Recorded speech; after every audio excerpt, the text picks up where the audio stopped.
Battle of Narvik, 1940. The decisive land and naval battles in Norway. The Battle of Narvik was one of the most significant episodes in the early stages of World War II, showcasing how vital the Scandinavian region was in the struggle for control of logistics and strategic resources. The battle lasted from April 9th to June 8th, 1940, in the port city of Narvik, Norway, involving Nazi German forces against a coalition of Allied forces consisting of Britain, France, Poland, and Norway. Narvik became the site of fierce fighting because it possessed a strategic ice-free port year-round and served as the export hub for Swedish iron ore, a resource essential to Germany's military industry. Although Germany ultimately maintained control over Norway, the Battle of Narvik is remembered as the Allies' first victory against Nazi Germany in World War II. Strategic background. German interests. Even before the outbreak of World War II, Germany heavily relied on Swedish iron ore imports to produce steel, the backbone of its weapons, ships, and armored vehicles. In winter, the Baltic Sea ports often froze, making Narvik in northern Norway the primary shipping route for iron ore. Adolf Hitler and his generals recognized that securing Norway meant safeguarding a vital supply line. Furthermore, control of the Norwegian coastline would give the Kriegsmarine, German Navy, and U-boats direct access to the North Atlantic, threatening Britain's lifeline to the United States and the wider British Empire. Allied interests. For the Allies, especially Britain and France, Narvik was equally crucial. If Germany were left free to use Swedish iron ore unimpeded, the Nazi war machine would become even harder to defeat. Britain even considered a landing operation in Norway under the pretext of assisting Finland during the Winter War, 1939 to 1940, against the Soviet Union. In reality, their hidden objective was to cut off Germany's access to Swedish iron ore. Thus, Narvik became the collision point of two major power blocks in a world war that had just begun. The course of the German invasion. On April 9, 1940, Germany launched Operation Weserübung, a lightning invasion of both Denmark and Norway. Denmark capitulated in less than a day. Norway, however, resisted longer. Due to its difficult terrain, the bravery of its regular troops, and the swift arrival of Allied reinforcements.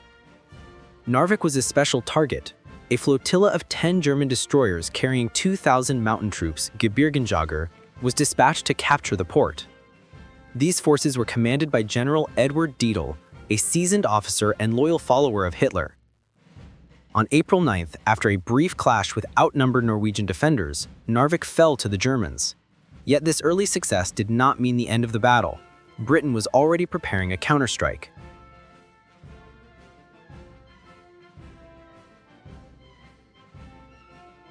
The naval battles of Narvik. The naval clashes around Narvik were among the most dramatic actions of the early war. The first naval battle, April 10, 1940, the Royal Navy, under Commodore Bernard Warburton Lee, attacked Narvik. Using modern destroyers, the British fleet slipped into the German-occupied harbor. In close-quarter fighting, they sank 2 German destroyers and damaged several others. Warburton Lee was killed in action and was posthumously awarded the Victoria Cross. The second naval battle, April 13, 1940, the British returned with even greater force, led by Admiral William Whitworth, supported by the battleship HMS Warspite. After fierce combat, nearly the entire German destroyer force at Narvik was annihilated. Out of the 10 destroyers originally sent, all 10 were sunk or destroyed. For the Kriegsmarine, this was a devastating loss. Almost a quarter of Germany's entire destroyer fleet was wiped out in just one battle, losses that were impossible to replace quickly. The land campaign, Allies versus German mountain troops. With control of the sea secured, the Allies turned to ground operations. The land forces involved included British troops, including infantry and Marines, French forces, notably the Chasseurs Alpins, elite mountain troops, and the French Legion. Polish forces fighting in exile, Norwegian troops defending their homeland with determination. The battlefield terrain. Narvik and its surroundings were defined by snow-covered mountains and extreme Arctic conditions. Freezing temperatures, treacherous terrain, and scarce supplies made the campaign grueling. Fighting in the mountains, Allied and Norwegian troops launched a series of counterattacks. Detail's Gebirgsjäger offered stubborn resistance despite shortages of ammunition and supplies after the German fleet's destruction.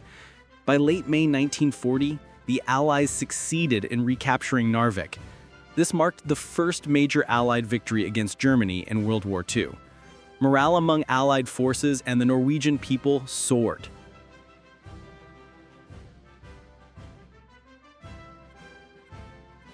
Allied withdrawal and final German victory. The Allied triumph at Narvik was short-lived.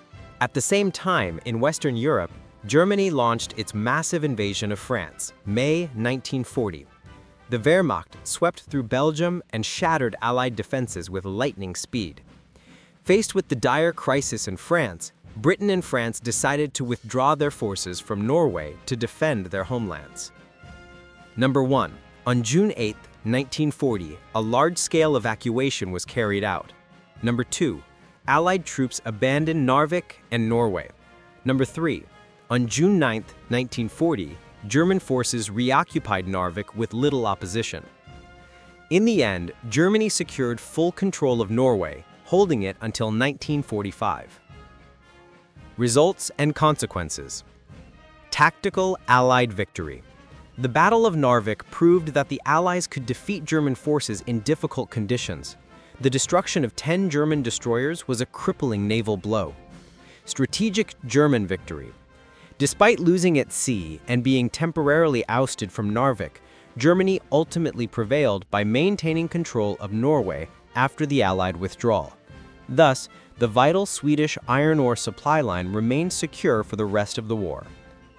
A moral victory for the Allies.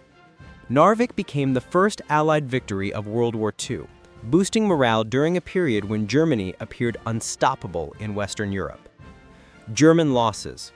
Losing 10 destroyers was a severe blow. Out of the 47 destroyers the Kriegsmarine had at the time, nearly a quarter were lost at Narvik. For this reason, the battle is often called Hitler's first defeat. The significance of the Battle of Narvik. The battle highlighted several key lessons. Number 1. British naval power still dominated the seas in the early war. Number 2. German mountain troops displayed remarkable endurance under extreme conditions and supply shortages. Number 3. Norway's strategic value became undeniable, as its coastline and resources were vital to both sides. Number 4. For the Allies, it was a harsh reminder that local victories meant little if the larger strategic situation, such as the fall of France, collapsed. Conclusion. The Battle of Narvik, 1940, was one of the most dramatic episodes of the early war. From the icy waters of northern Norway to the snow-covered mountain peaks, it showcased courage, strategy, and the tragedy of global conflict. Although Germany eventually held Norway, the battle left an important legacy. For the first time, the Allies had beaten Hitler on the battlefield. Narvik marked the beginning of a long journey that would ultimately lead to Allied victory 5 years later.